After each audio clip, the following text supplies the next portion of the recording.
What's going on, everybody? Welcome to the Dig It podcast. I'm your host, Drew Walsh, and today we got guest Morgan Stuart in the house of Defense Lessons and just the brand Morgan Stuart.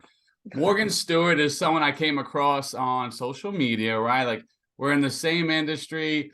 Morgan Stuart, Defense Lessons kept popping up, and I'm checking it out, and I'm like, this coach is an absolute stud. So I start following. I've been following your journey for years now, and man, I'm so happy to have you on this podcast. We got so many cool things we're gonna touch upon. Morgan Stewart, welcome to the Dig It podcast. Thank you so much. I'm pumped. I've been following you for a while. I stalk your drills. We do it. I mean, back Right and back forth. at you. Right back Yeah, at you. right back at you. So Morgan, if you could give our listeners a little insight of your background. Morgan's based out of LA. Give a little insight to where you came from and where you are today. Yeah. So I grew up in Southern California. I got a scholarship to the University of Washington, so I lived in Seattle for a good amount of time. Right after that, I moved back home. I volunteered for UC Riverside. I was trying out the college coaching route. I got my first paid assistant job at Loyola Marymount in LA. And right after that, or kind of during that season, I started a group called The Package Deal in 2014. And we started this traveling coach softball extravaganza for, I don't know, I guess for 5 years at least. We were like on it. We were the people. And at the same time, I started defense lessons. So I kind of grew individually as I was growing with that group. And COVID hit. We stopped traveling. Package deal is still a thing, but we're not on the scene every single week. But defense lessons is still steadily churning, and we're growing. And yeah, that's me. Before we unpack, because like don't downplay any of that. There's a lot we're gonna unpack right there, but for the listeners, in watching Morgan grow and just go about her daily business, it's impossible not to tell how much you care and how much passion you have. Not only are you a tremendous coach and human being, but the impact that you have on your youth softballers is incredible. Like that's one of the biggest things that I was so drawn to. Like there's a lot of good coaches with a lot of good drills. That's great. I'm not downplaying that.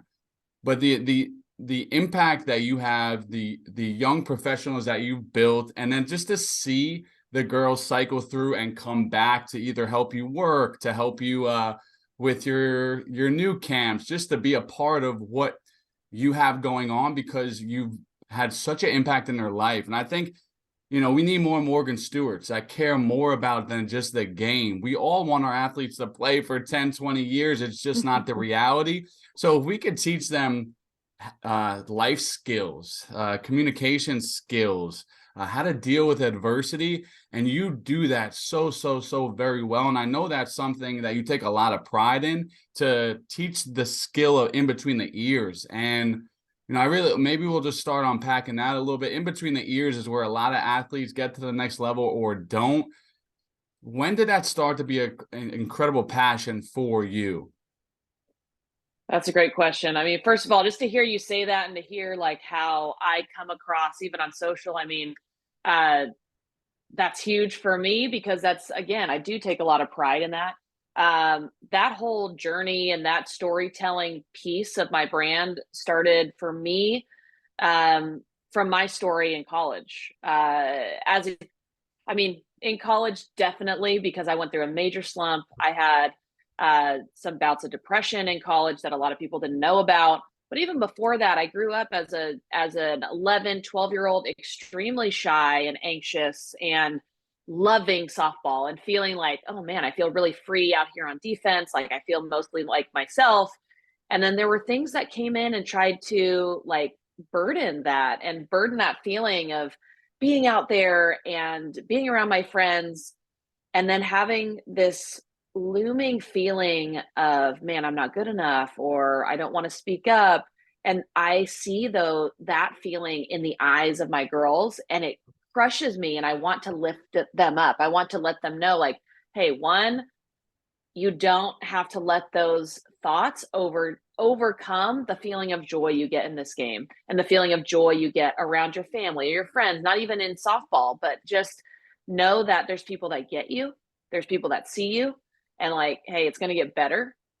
And not even the anxiety or depression piece, because we can go like down a rabbit hole with some of that stuff and athletics that I love talking about. But even just the normal kid that walks into your lesson and you see them and they're anxious and they're nervous to just go and play. It's like, hey, perspective, guys, this is a game. It's as much as we love it and we want to be elite and we want to be the best, we still can have fun. And the only way to actually be our best is to get in that mindset, is to like go back to playing. And as a kid, I remember like my parents just going, you know what? It's a game, have fun. And I remember looking at them just like, you don't get it. Like You you have no literally idea don't what's get it. going on in between Yeah. my ears right now. Yeah. And it's such a full circle thing to like tell a kid from like, okay, the kids will put me on a little bit of a pedestal because I'm their coach, I'm not their mom. I'm their coach, I'm not their aunt, you know? Sure. So when I say it, they look at their mom like, oh my God, she's saying the same thing that you're saying. I'm like, dude, listen to your parents. Please listen to them. They get it. Like they've been you. That's what's like the missing piece. So yeah, I'm super into that part. I think it's the most important. And that I think that's transferable to any sport. And what really jumps off the piece of paper there or off the screen is identity, right? Like if you're talking about a kid who's 11 and 12 and associates Mhm. himself as a softball, as a baseballer, and that's their only identity, it's not bad, it's not good, because I'm not saying it just is what it is. They put a lot of time and passion into developing, into succeeding. But it's challenging if you put your identity in one basket as a softball player or a hitter or a fielder, and you don't have a good weekend. Where do you go? Like, what's your safety net to kind of rebound there from a mental standpoint? So that's a big thing we speak to with our infielders and athletes as well, is like, hey, you're a really good human being. Like you worked your butt off to get here. If you do really well or if you do really bad, you're not a good or bad baseball player. It's just those are just results. Let's get back to the process. And I think I guess it brings me also back to, but we played with a lot of really good players in college, right? We played at the Division Mhm. One level. Everybody was the best when they got there.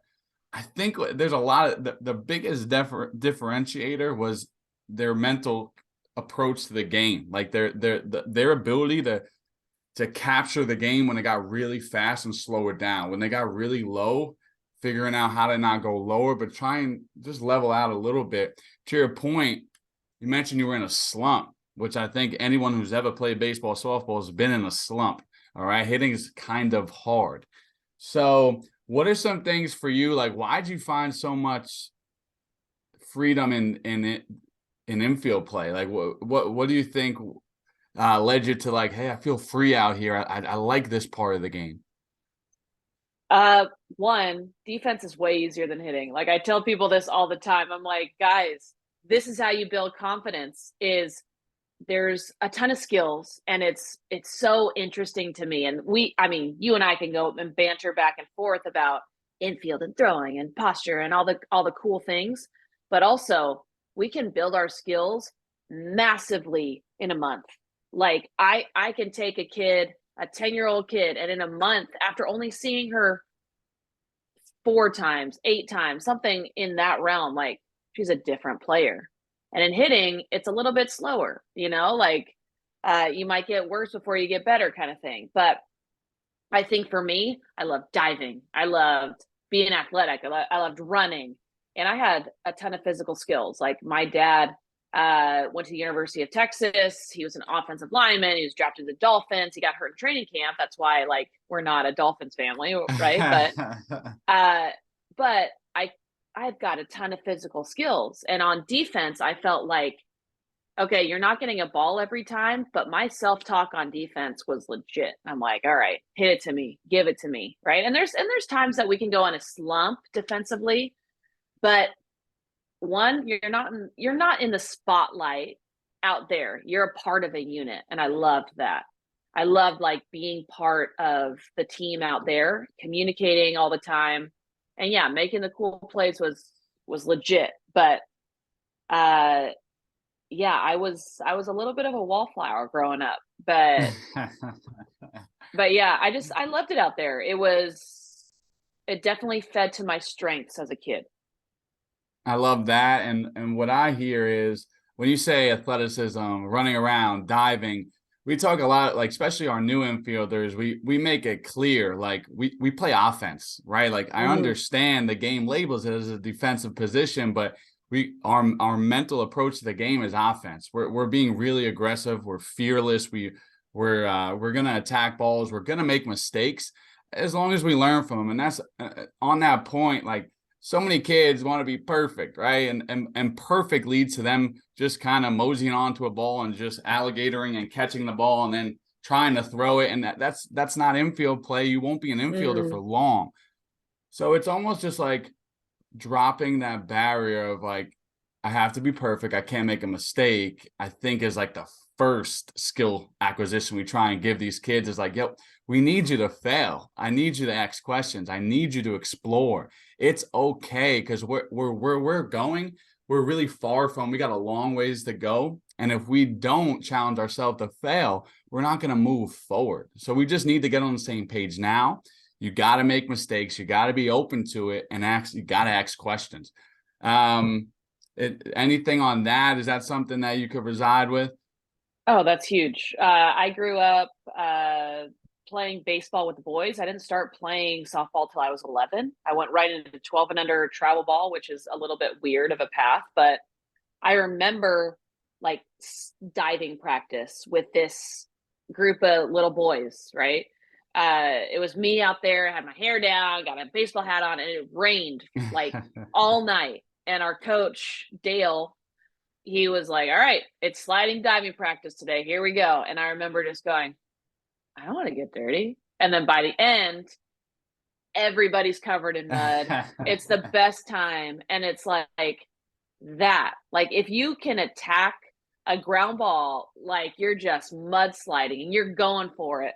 That's the kind of like mentality that we want to approach with. Because if you come at it from a perspective of play and like, all right, I'm gonna get this, I'm gonna be competitive, that will overshadow your okay, but what if I don't do it right? And that's what I see a lot in I mean, obviously I coach girls, but I just see that a lot in the hesitancy, and you see it in the posture, and then that affects performance ultimately. And right to that point, like it's that voice that you said, like be aggressive, be this. It turns the volume up on the attributes that are going to make you successful, and then turns the volume down on the attributes of doubt, fear of failing. I love the way you talked about turning. You know, if you step on the gas pedal on one side, you don't have room for both, right? One's Mm-hmm. gonna win, right? So I think that's such a huge point for the youth infielders to understand, like, just go for it. Like, I know it sounds foreign to be aggressive and go run after the ball, but trust me, the game is going to slow down on that side. You're going to see more success. And to the outer surface of that, you're going to get better hops. You're going to get better, like your throws will be better. Like that's the end result. But sometimes they don't understand that like leap forward to get to that side. Cause it's scary to like get outside your comfort zone, seek a discomfort to try out and explore a new skill. And when you see that, you're like, okay, we're on to something. Now let's roll. You know what I mean? Yeah, and everybody wants the answers like that, right? Like they show up to a lesson and you're demoing like a throw, and then they're like, "Okay, I'm supposed to do it now." I don't like. I've never practiced this. I go, I know. Just go, and go full speed, and then we know what adjustments to make. You're cool. It doesn't have to be perfect, And that jump of like them actually throwing that first ball at like 25% speed, you're like, okay, cool, but like go now, like Yeah. go. Like, was that as fast as you can go? Yeah. No. Oh, okay. Let's go faster. I love that, and I think the kid starts to feel this comfortability and like, oh, I could go and like fail and then I'm not gonna be like ridiculed. Cause sometimes, man, like I'm not a parent yet, right? So I have only empathy. But when a kid's starting to fail and looks right at their parent, I, I can't read people's mind, but that type of body language is definitely not of confidence, and it more of would be of like a scarcity mindset and a fearful mindset if they make a mistake and look at their parent because they know their parent is going to have some type of body language that might not benefit them. So man, in learning, coming up from a kinesiology background and playing my whole life and now coaching and kind of blending the two, you understand skill acquisition is not, it's not linear, right? It's not just up. Sometimes, man, it's sloppy. It's sloppy. It's a graph. It undulates, right? And that's okay because us as coaches understand where we're going, right? As long as they're trending up somewhere and their brain is just exploring their body and where the ball is and where their hands are and feedback from their external environment. This is all amazing stuff that the kid is going to start to, they're very smart, in the inquisitive individuals if you let them take that fear down. So I love that you said just go, like fail. And I'm guilty of it at times because like I'm competitive. I want the kid to succeed. So sometimes if there is failure, sometimes I hop in and like I cue and I coach and that's my job. But there's sometimes where I'm like, Drew, like shut it, like stop, let them go play, let them fail. And maybe it's because coaches, like parents are hovering over looking at you. But as time goes on, you learn to, dude, that's awesome. That was a great job there. Like, did you see the intent you had? Obviously, the ball is 58 feet where it needed to be, but we're gonna get there. We're gonna get there. I love that. And that's such a critical. We can talk for hours on that because I think it allows them to express a lot. It could be an emotional, but also a lot of physical there, as far as letting yourself relax. And you said it 5 times. Play the game. Play the game. Like it's a play. Have fun. Be a kid. Take me back a little down memory lane. 2009, you did a cool thing. Like you were part of a really special thing as a unit. You guys won the College World Series, right? Yeah, we did. Kind of a big deal. So just like, I said that, what hit you right away? What emotions hit you right away?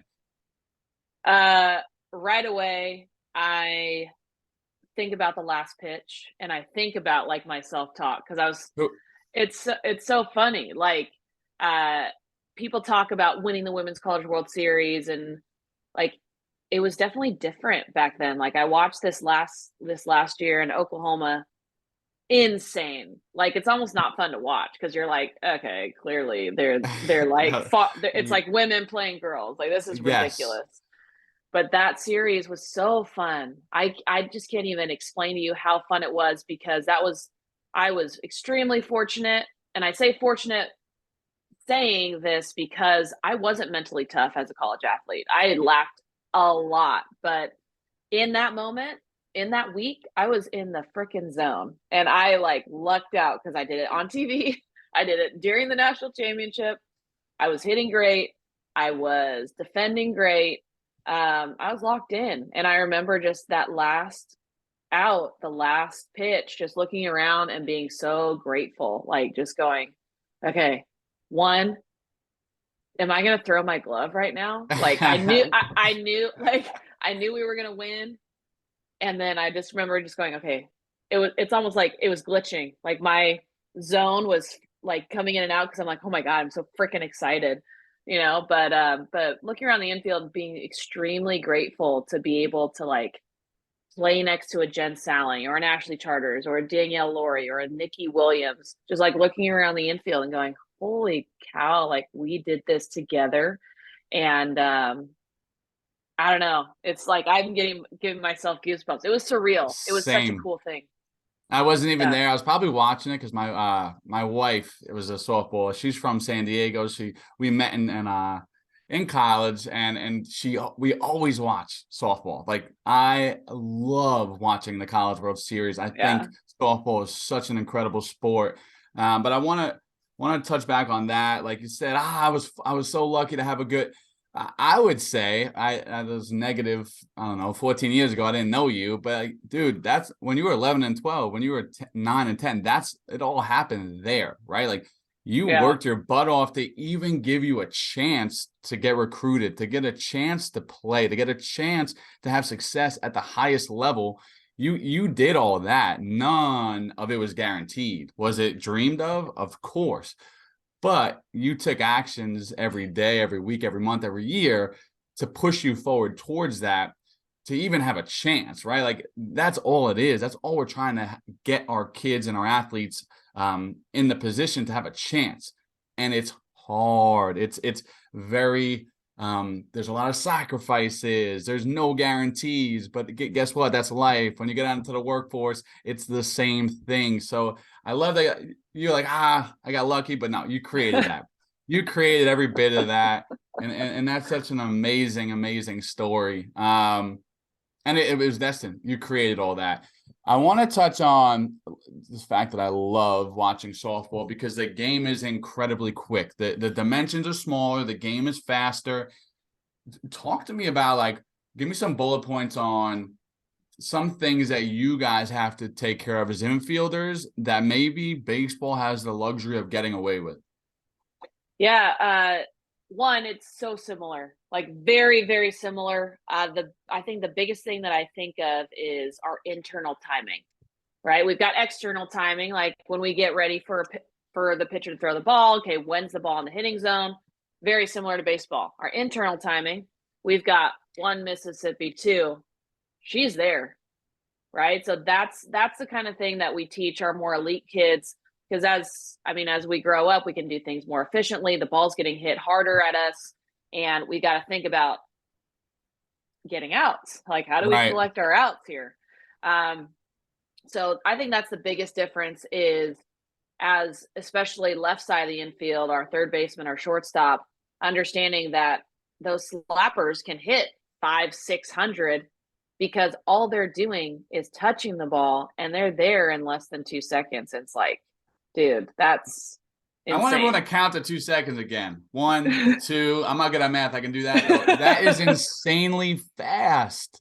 Just to It's catch a ball fast. and throw it across the diamond. Yeah. So that's where it gets tricky. And also you separate the great infielders to like the unreal. Like you look at Assist Bates. I'm getting on a call with her today because she's legit, and now I got she, to watch her play in San dude, Diego. insane. So she's awesome. But watching her and how she's posting more on social media, so I think you're going to see some cool stuff. But she posted this video yesterday or the day before about how people told her she wasn't going to be anything because her arm wasn't the strongest or she has a weird arm slot. And you watch her play, you're like, yeah, that's interesting. I remember watching her as a freshman just going, I don't know if this girl's going to make it, you know. Yeah, and that's crazy. now you're like, shame on me, you know, because it's not about having the picture perfect arm slot. Yeah, you want to be healthy.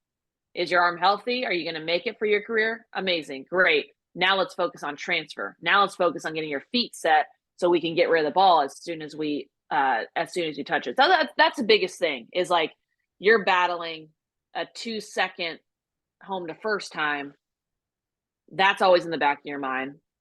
Third base is interesting. Like I went from shortstop to third, and I think that's huge because you're trying to account for drag bunts from anyone Right. because you're that close. And I know watching baseball, like yeah, people can lay down a drag bunt, but not often. You know, every single softball game, a third baseman gets they try to get that third baseman. They try to trick. It's like it's playing the game within a game every pitch. It's It's cool. It's fun. it's wild. I highly recommend anyone to go watch like the College World Series when it comes up in a couple months or just previous years, and also Google Sis Bates because she's just a human highlight reel.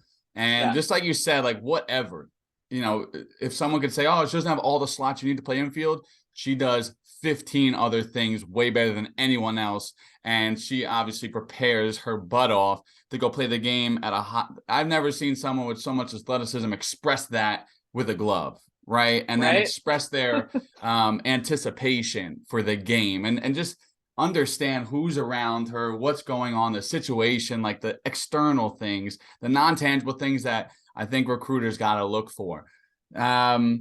I want to, so, and to give perspective to the listeners, 2 seconds, that's more than half the speed of baseball. So what are some of the you the things that will expose you in softball and baseball, especially softball, is like the level you play at as far as like a posture, right? Like you got to Mm-hmm. play the game a little lower.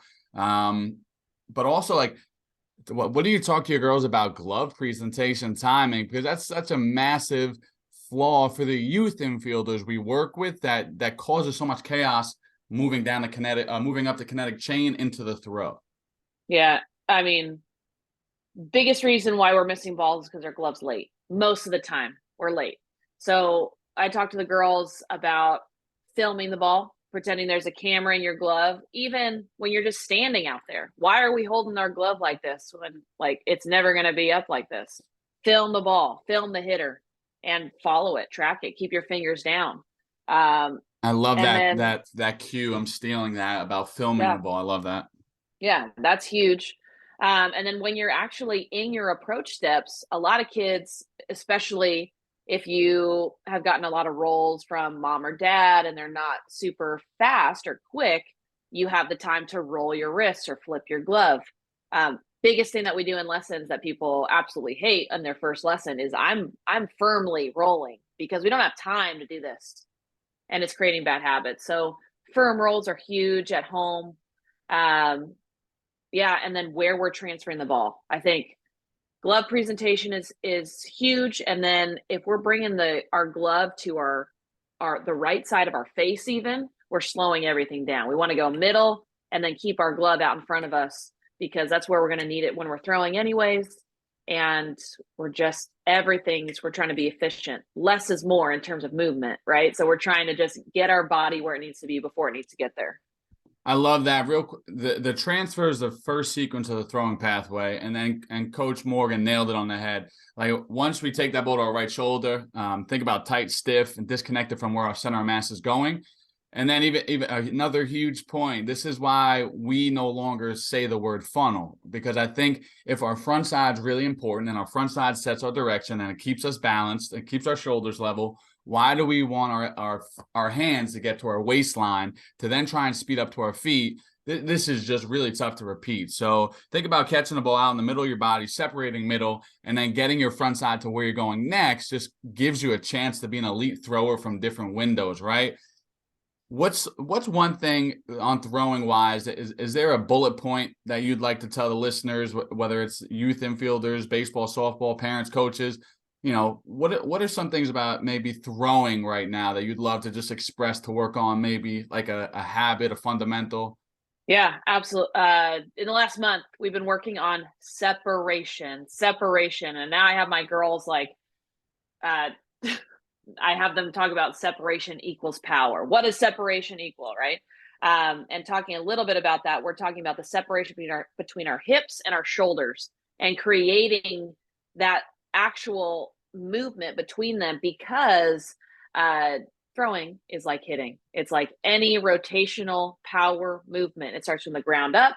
Our hips are going to rotate first, and we're close with our front side because that's generating the type of force that we need to get, and it's actually creating more consistency in our direction.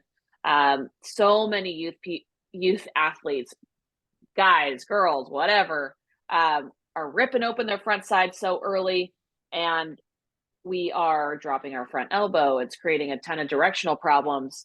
So separation is power. And everyone who plays a game now, at whatever level you're at, you could do this without throwing. You could do this Mm-hmm. without being on a field. Like find a mirror and work on it. I think those are super important things, especially as the game speed increases. That's just going to get exploited and exploited and exploited if you don't have great fundamentals. And a very under taught thing in this industry because it's hard. I think a lot of coaches just will say it's catch and throw. I don't disagree with you. It's just harder than that. It's more intricate than that. Not to make things complicated, but it just is, right? Well, throwing is as complicated as you want to make it. I mean, kinesiology major, you're like, yeah, there's a lot of things happening. It's a lot of timing. It's a lot of things happening sequentially. Yes. And uh, we can really master what we need to in just talking about separation. That's going to line up a lot of things for us immediately. Absolutely love that. So, hey, simple genius, simple genius. I love that. If you could look back at Morgan Stewart in high school, sophomore, junior year, and all she wants to do is play at the next level, what are a couple things you're telling Morgan, knowing what you know now? Hey, what you are telling yourself literally every game, every practice matters. Create good habits. So you're going to have negative thoughts, but uh, what you practice, what you think about most is going to come true, right? So give yourself the best shot.